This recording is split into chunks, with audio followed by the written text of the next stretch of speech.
Friends, welcome to Bengal food diaries channel. বাড়িতে আমি কিমা পরোটা কিভাবে বানিয়ে থাকি সেটাই আজ আপনাদের সাথে শেয়ার করব।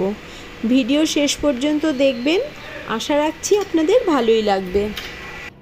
আমি এখানে 250 গ্রাম চিকেন কিমা নিয়ে নিয়েছি।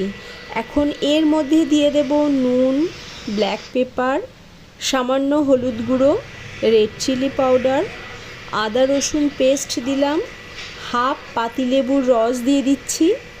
এবার একটা স্পুনের সাহায্যে সুন্দর করে মিক্স করে নিতে হবে।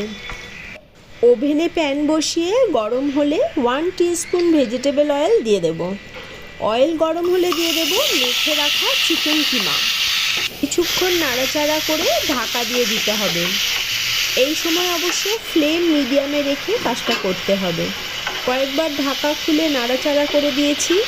এর ফলে দেখুন চিকেন থেকে যে জল বেরিয়েছিল তাতেই চিকেন সেদ্ধ হয়ে তেল ছেড়ে দিয়েছে।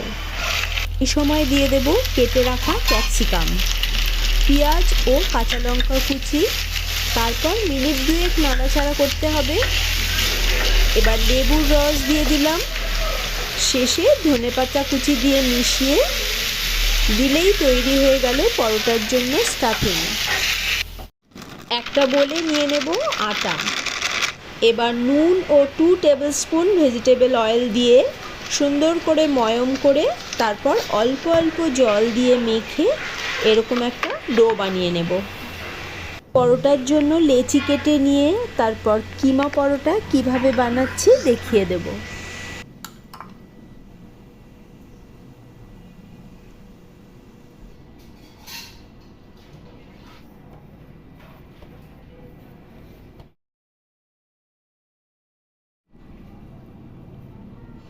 একইভাবে বাকিগুলি তৈরি করে নেব।